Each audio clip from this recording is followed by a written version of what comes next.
शिक्षा के माध्यम के संबंध में इस सदन में कई सदस्यों ने अपने विचार रखे हैं। सबसे पहले मैं अध्यक्ष महोदय तथा सदन का ध्यान इस बात की ओर दिलाना चाहता हूँ कि शिक्षा कई माध्यमों के द्वारा दी जा सकती है। जितनी विचारधाराएं शिक्षा के माध्यम के संबंध में हैं, चाहे वे प्रकृति का सौंदर्य हो, चाहे ललित कला हो, चाहे खेल कूद हो, चाहे श्रम हो और चाहे भाषा हो, उन सभी माध्यमों का इस्तेमाल करके हमें अपने विद्यार्थियों को ऐसी शिक्षा प्रदान करनी चाहिए जिससे उनके व्यक्तित्व का चहुमुखी विकास हो सके। इन सब माध्यमों में भाषा को ही शिक्षा का माध्यम बनाकर चलें, जिसका नतीजा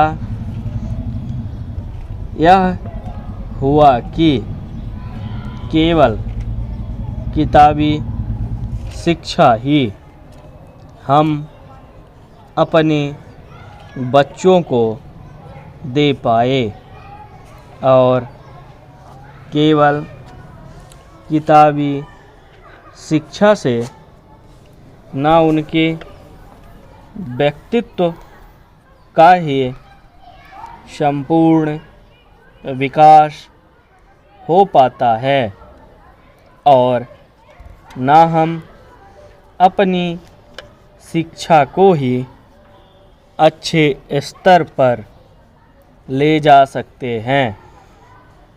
इसलिए मैं निवेदन करना चाहता हूँ कि भाषा के अलावा अन्य जितने माध्यम शिक्षा के हैं, उन सब माध्यमों को हमारी शिक्षा प्रणाली में उचित स्थान दिया जाना चाहिए।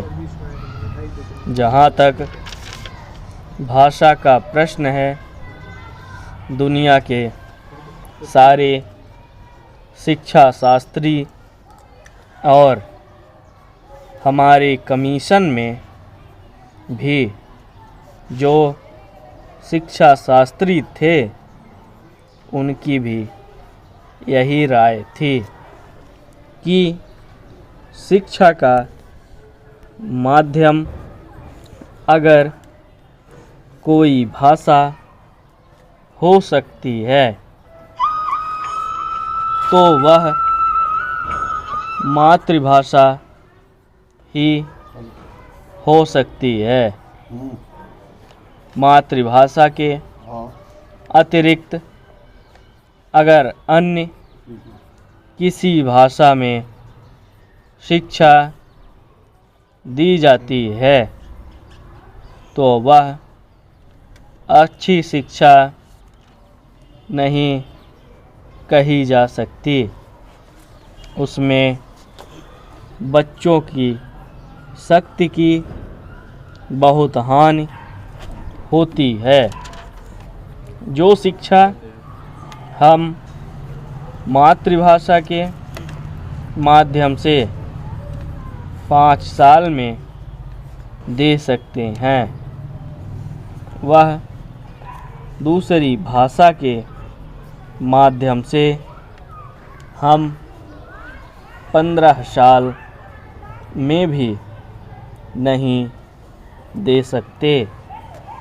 यदि वह बच्चे की मातृभाषा नहीं है तो उस भाषा में शिक्षा प्राप्त करने के लिए बच्चे को बहुत अधिक मेहनत करनी पड़ेगी और अधिक समय भी देना पड़ेगा, जबकि मातृभाषा के माध्यम से वह बहुत कम समय में और बहुत कम मेहनत से शिक्षा प्राप्त कर सकता है।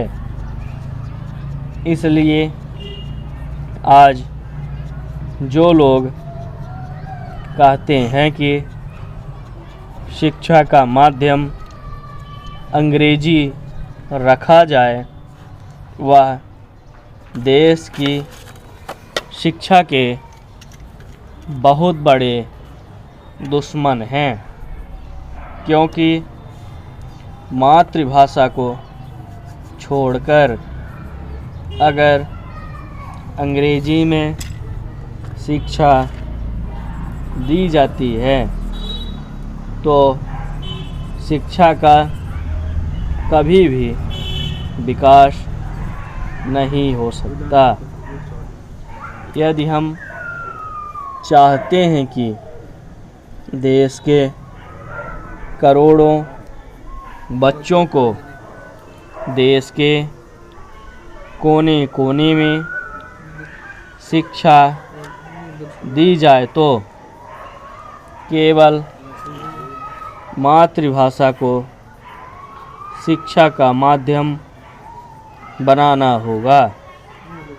हमारे दक्षिण के कुछ भाई हिंदी से नाराज़ हैं, लेकिन अंग्रेजी से उनका मोह हमारी समझ में नहीं आता।